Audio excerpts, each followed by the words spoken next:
My name is Melanie Hardison, and I am in my 4th year of 5 years here. I'm working on the dual degree with the MFT program, Marriage and Family Therapy, and the Master of Divinity. So I've completed the MFT portion, and so the next 2 years I'll be focusing on the MDiv. I'm really excited. It's a time of transition for me also, just in terms of shifting gears between 2 different fields almost. There's a lot of integration and connection with them, and the seminary really heightens that.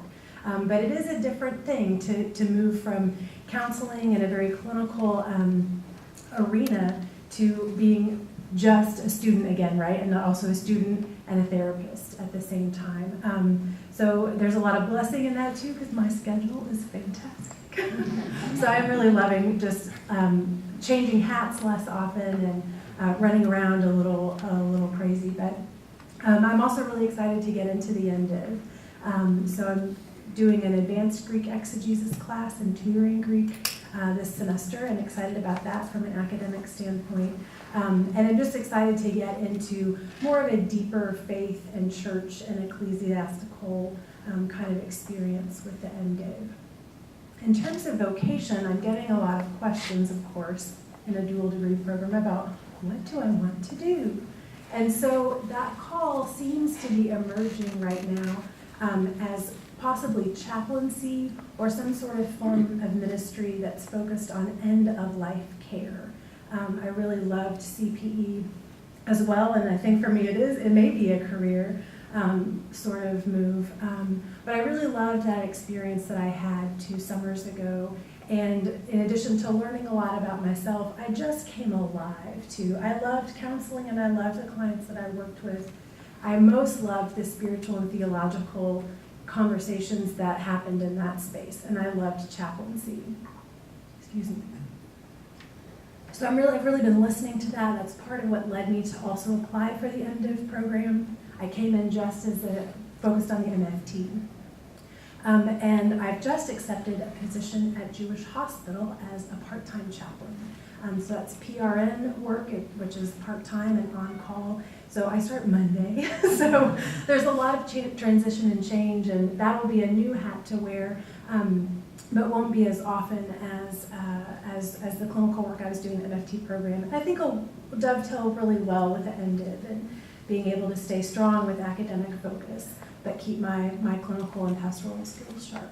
So that's a little bit about what's going on with me. I'm looking at doing field education a year from now, so that'll be my last and final year. I'm prepared that maybe God will open that door in a way that I am not expecting, the way that chaplaincy opened. So I'm really just in a place of exploring and being open and listening and trying to see where best I might be used. Also, I think I'm the only dual degree person on the panel, and so I want to say a little bit too about how the MDiv and the MFT programs fit together in terms of training. And that is that I feel like the lenses that I have added and gained as an MFT student are going to be applicable in just about anything that I ever do. I hear people's stories differently. I hear their tone and their body language differently. I'm a lot more attuned and aware to what is going on the surface and underneath, what might be those currents that are present that may need exploring. And I also see relationships and systems very differently than I did before. And I think that's really going to strengthen my ministry. It strengthened me as a person, and will be with me forever. So one of the interesting things is that I'm reading the Bible, too, as I do Greek exegesis a little differently because of the MFT program. So I don't know, is anyone here familiar with a genogram? And maybe this is a very MFT thing. Oh, great. So the genogram is kind of like a family tree, but it shows the relationships. It's not just this person is the parent of this person or the sibling of this person, but what's the quality of the relationship? And so I'm looking now at biblical texts with the genogram, right? And so I can see, oh, in this family, here we have all of this going on, and there's so much more in the text than just reading the story, right? Because you've got the story, you've got commentaries, you've got extra canonical texts, right, that all add information into how we read a passage. But to have that family and that relationship lens is really powerful. So I'm really excited to get into that and to see what that's going to do with my studies. I also attended the General Assembly like Tim this summer, which was really amazing. I was invited to write a blog post on pretty much any topic of my choosing for our president's blog, and I ended up writing it about my experience in the General Assembly. I think you all may have a copy of it. But that was a really powerful experience for me too in terms of faith.